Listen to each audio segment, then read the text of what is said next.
पहलगाम हमले के बाद भारत की सक्रियता बढ़ गई है और यूनाइटेड नेशंस में भारत की कूटनीतिक गतिविधियां तेज हो गई हैं। भारत ने यूनाइटेड नेशंस में अपने सबूत दिए हैं। टीआरएफ और लश्कर की भागीदारी के सबूत दिए गए हैं। पाकिस्तान की संलिप्तता की भी जानकारी दी गई है और साथ ही हम आपको यह भी बता दें कि भारत ने टीआरएफ को बैन करने की मांग की है। पहलगाम हमले में 26 पर्यटकों की नृशंस हत्या कर दी गई थी और उसके बाद ये 22 अप्रैल को ये हत्या हुई थी और उसके बाद 24 अप्रैल को भारत के प्रधानमंत्री नरेंद्र मोदी ने कहा था कि हम सजा देंगे और कल्पना से कड़ी सजा हम देंगे। और उसके बाद फिर 6 और 7 मई की रात में भारत ने जिस तरह से भारत की सेना ने अपने अदम्य साहस का परिचय देते हुए बिना एलओसी और इंटरनेशनल बॉर्डर क्रॉस किए पाकिस्तान के आतंकी ठिकानों को ध्वस्त किया, उससे पाकिस्तान में जो आतंकी पल रहे थे वो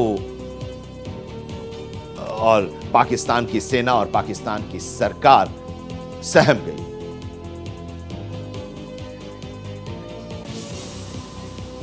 तो पाकिस्तान को बेनकाब अब यूनाइटेड नेशंस में किया जा रहा है। भारत की तरफ से पहलगाम आतंकी हमले पर पाकिस्तान का झूठ पकड़ा गया है और वो झूठ जो है उस झूठ को यूनाइटेड नेशंस में रखा गया है।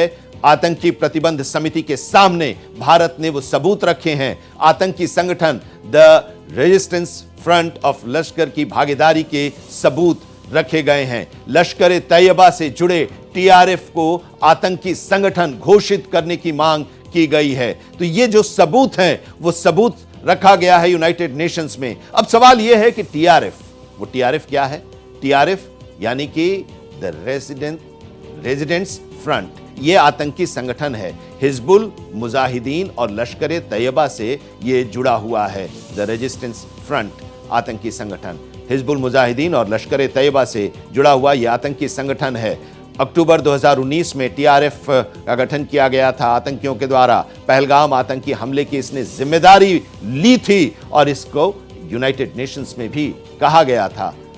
लेकिन उस समय जो निंदा प्रस्ताव यूनाइटेड नेशंस की तरफ से पारित किए गए थे उसमें टीआरएफ और पाकिस्तान का नाम नहीं रखा गया था और अब भारत ने तो पूरी सबूत वहां पर दे दी है। प्रशांत त्यागी हमारे संवाददाता हमारे साथ जुड़े हुए हैं, जरा उनसे समझते हैं। प्रशांत, जरा बताइए, यूनाइटेड नेशंस ने निंदा तो उस पहलगाम हमले की थी, लेकिन टीआरएफ, भारत बार बार यह कह रहा था टीआरएफ का और पाकिस्तान के उसमें संलिप्तता की, लेकिन उसमें जोड़ा नहीं गया था उस निंदा प्रस्ताव में। अब तो सबूत यूनाइटेड नेशंस के सामने भारत ने रख दिया और दुनिया ने भी उस सबूत को देख लिया।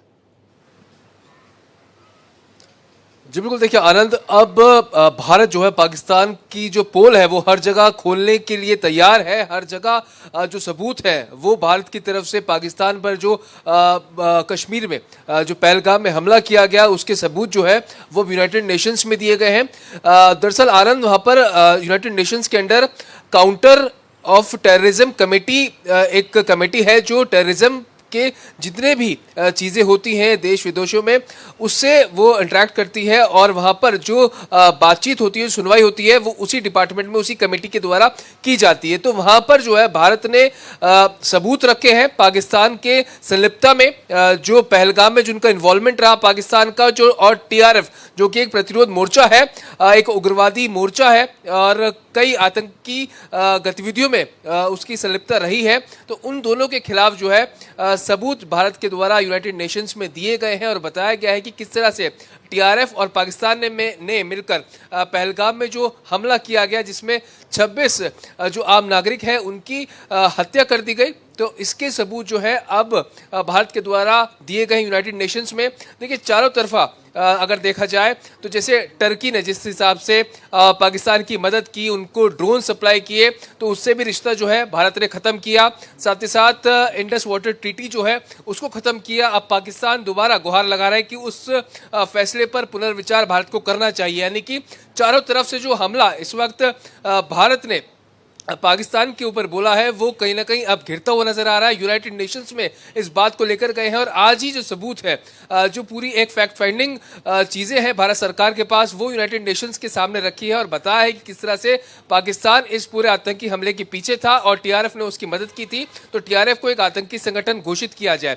इससे पहले भी आनंद कई गतिविधियों में टीआरएफ का इन्वॉल्वमेंट रह चुका है और टीआरएफ ने खुद जिम्मेदारी ली थी। पहलगाम हमला जब हुआ था उसके बाद जब ये कयास लगाए जा रहे थे कि आखिरकार कौन इस हमले के पीछे है, तो टीआरएफ आगे आया और उसने इस हमले की जिम्मेदारी ली। तो अब दोनों के खिलाफ जो है यूनाइटेड नेशंस में जो सबूत है वो भारत ने दिए हैं।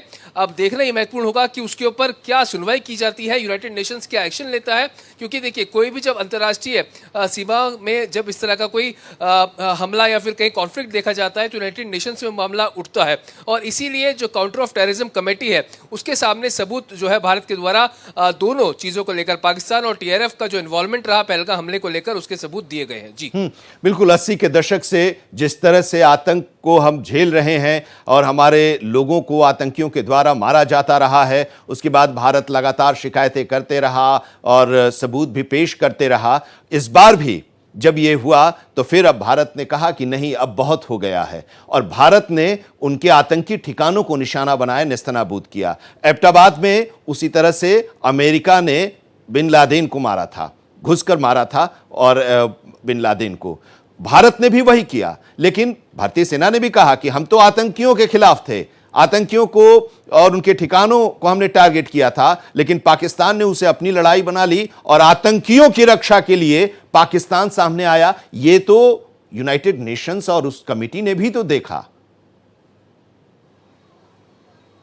जी बिल्कुल। देखिए इसी तरह की जो सबूत है भारत अब यूनाइटेड नेशंस के सामने उन्होंने पेश किए हैं कि किस तरह से अक्सर देखा जाता है कि जब आतंकियों को पनाह देनी हो या उनको समर्थन देना हो तो कहीं ना कहीं पाकिस्तान उसमें इन्वॉल्व क्यों रहता है। पहले भी अगर कई गतिविधियां देखी जाए तो जो आतंकी हमले हुए उसमें कहीं ना कहीं डायरेक्ट और इनडायरेक्ट तरीके से पाकिस्तान इन्वॉल्व रहता है। तो इन्हीं चीजों का जो सबूत है अब एक बार फिर से भारत ने यूनाइटेड नेशंस को दिया है और बताया कि किस तरह से पाकिस्तान पूरा इन्वॉल्व था पहलगाम हमले को लेकर और जो उनके जो आतंकियों के ठिकाने वहां पर डिस्ट्रॉय किए गए हैं, तो आखिरकार अगर उनकी इसमें संलिप्तता नहीं थी तो आखिरकार उन आतंकियों को पनाह पाकिस्तान अंदर क्यों दी हुई थी। तो ये भी जो सवाल है वो यूनाइटेड नेशंस के समक्ष भारत की तरफ से रखे गए हैं। देखिए अक्सर जो है जितनी भी आतंकी गतिविधियां देखी जाती है तो उसका देखिए डायरेक्ट और इनडायरेक्ट लिंक जो है आनंद वो पाकिस्तान से जरूर जुड़ता है, क्योंकि अधिकतर जो आतंकियों का एक तरह से घर बन चुका है वो पाकिस्तान ही माना जाता है। चाहे कोई भी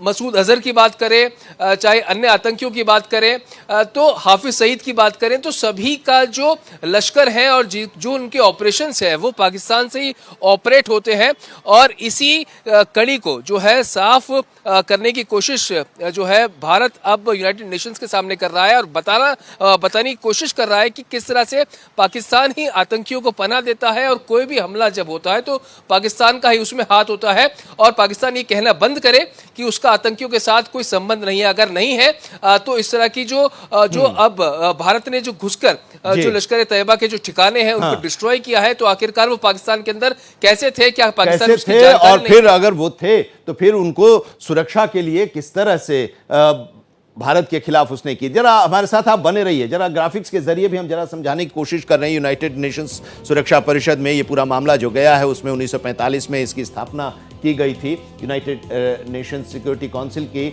और संयुक्त राष्ट्र का ये एक प्रमुख अंग है सुरक्षा परिषद, जहां पर ये रखा गया है सबूत। प्राथमिक कार्य अंतर्राज्यीय शांति और सुरक्षा को बनाए रखना का दायित्व है। यूनाइटेड नेशन सिक्योरिटी काउंसिल में 15 सदस्य देश हैं, 5 स्थायी सदस्य हैं और 10 गैर स्थायी सदस्य इसमें होते हैं। और ये जो सदस्य देश हैं अब वही सदस्य देशों के सामने ये पूरी मामले को रखा गया है और वो जो कमेटी बनी है जिसकी चर्चा अभी प्रशांत कर भी रहे थे, तो प्राथमिक कार्य और अंतर्राष्ट्रीय शांति और सुरक्षा को बनाए रखना ये इनका दायित्व है। और ये जो 15 सदस्य देश हैं जिनमें 5 स्थायी और 10 गैर स्थायी सदस्य होते हैं, इनके सामने ये पूरा मामला। जरा एक बार फिर से प्रशांत का रुख करते हैं और प्रशांत इस पूरे मामले को जो समझा रहे हैं, इस 5 जो स्थायी सदस्य हैं उनकी प्रमुख भूमिका होती है प्रशांत। और जब ये मामला जब उस समय आया था निंदा प्रस्ताव संयुक्त राष्ट्र में, तो चाइना ने इसके खिलाफत भी की थी, टर्की भी है वो भी इसमें उसकी खिलाफत की थी, जो उस यूनाइटेड नेशंस में उस पूरी घटना की चर्चा हो रही थी तब। अब जब सबूत पेश किया गया है तो जाहिर सी बात है कि चाइना एक बार फिर पाकिस्तान की तरफ ही रहेगा। जी बिल्कुल, देखिए इसमें कोई दोहरा वाली बात नहीं है आनंद, क्योंकि अक्सर हमने देखा है कि किस तरह से जो चाइना का समर्थन है वो पाकिस्तान को मिलता रहा है, चाहे वो वेपन का सहयोग कर रहा हो, चाहे जो लेटेस्ट एयरक्राफ्ट है वो पाकिस्तान को देने हो। AF-17 हमने देखा, हालांकि उसकी हालत भी हमने देखी किस तरह से जो भारत के फाइटर प्लेन्स ने उसको मार गिराया। तो उससे पता चलता है कि जो चाइना के द्वारा जो एयरक्राफ्ट जो दिए गए थे वो ज़्यादा कामयाब साबित नहीं हो पाए। लेकिन चाइना का जो हमेशा से प्रेम है वो बिल्कुल पाकिस्तान की तरफ दिखता है, क्योंकि POK में भी उसका काफी स्टेक बताया जाता है। इसी के मद्देनजर पाकिस्तान के ज्यादा नजदीक चाइना हमेशा दिखता है। और कहीं ना कहीं टर्की की अगर बात करें तो जिस हिसाब से जो ड्रोन सप्लाई किए गए हैं, जो वेपन्स सप्लाई किए गए हैं पाकिस्तान को, तो उससे दोनों का जो रिश्ते हैं, जो ट्रायंगुलर जो रिलेशनशिप नजर आती है, टर्की और चाइना मुख्य रूप से बिल्कुल सामने आए हैं कि उन्होंने पाकिस्तान का समर्थन इस कॉन्फ्लिक्ट में किया है। तो देखिए अब यही देखना होगा कि जो यूनाइटेड नेशंस में जब कमेटी का डिस्कशन होगा, जब सभी देश में शामिल होंगे, तो टर्की और चाइना का स्टैंड उसको लेकर क्या होगा, क्योंकि भारत देखिए सबूत पेश कर चुका है कि किस तरह से पाकिस्तान का इन्वॉल्वमेंट। प्रशांत, यूएस के बारे में